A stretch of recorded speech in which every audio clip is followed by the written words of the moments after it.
Complex story. But let's begin by answering the most fundamental question. Where is Scotland anyway? The country of Scotland is right here, at the top of the island of Great Britain. The crazy hat worn by the bearded troll who appears to be looking west toward Ireland and laughing. On Thursday the 18th of September, the people of Scotland will vote to decide whether or not it will become a country in its own right. But wait, I hear you ask, didn't you just call Scotland a country? Isn't Scotland already a country? The definitive answer to that question is sort of. Technically, Scotland is a country within a country known as the United Kingdom. Scotland may have its own church, its own legal system, its own professional soccer league, and its own dietary idiosyncrasies, but it's still part of the UK, which also includes the countries of England, Wales, and Northern Ireland. Scottish people have British passports. Scotland did used to be a separate country with its own king, James VI. Then in 1603, Queen Elizabeth, not that one, this one, died without leaving an heir, and the nearest relative they could find turned out to be her cousin James. He became James I of England, while still keeping his job as James VI of Scotland. If you think that's confusing, you ain't heard nothing yet. England and Scotland maintained a monarch-sharing arrangement for over a century before the Acts of Union in 1707 made the two nations a single entity, with one parliament located in London. Scotland went along with this largely because it was almost bankrupt, thanks to something called the Darien disaster, which happened way over here and is, frankly, another story for another time.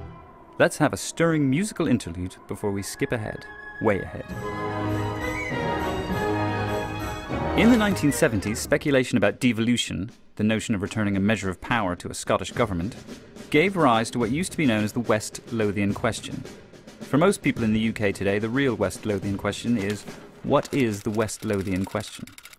The West Lothian question was named after the Scottish constituency of the MP who first asked it. To paraphrase, he basically posited a world where Scotland had its own regional parliament, but also continued to send representatives to the British Parliament in London. How could it be, he asked, that Scottish MPs could vote on laws that affected only England, and yet had no vote on matters that affected Scotland? That would be totally crazy. You weren't really meant to answer the West Lothian question. It was just there to demonstrate that a Scottish Parliament couldn't logically exist, and that if you tried to set one up, the universe would disappear. Or something. After a referendum on devolution, they did set up a Scottish Parliament, with its very own brand new building. I know, but it's meant to be really nice on the inside. Devolution is not the same as being a separate country. The British Parliament merely outsourced certain powers to Scotland, rather than handing them over, and it reserved the right to overturn any law made in the Scottish legislature. In 2011, the Scottish National Party, a party that campaigned on a pledge to hold an independence referendum, won a landslide in the Scottish Parliament. The SNP leader, this man, Alex Salmond, you don't pronounce the L, like with the fish, became Scotland's first minister and promised a referendum within the election cycle.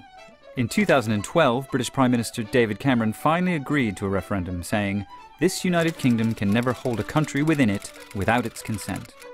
What he meant was, I'm allowing this because it's certain to fail.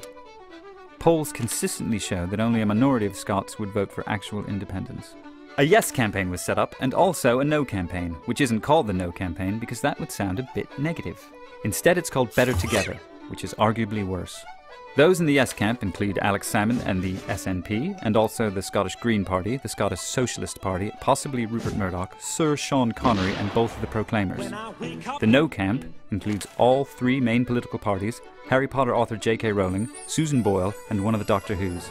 Not to mention a majority of the people in the rest of the UK who don't count because they don't get to vote. Those conspicuously offering no opinion include Andy Murray, Billy Connolly, and the Queen. Recently, the no camp's comfortable lead has eroded, and a lot of questions that nobody had ever answered satisfactorily have suddenly become interesting to people. Questions like, if it were independent, what would Scotland use for money?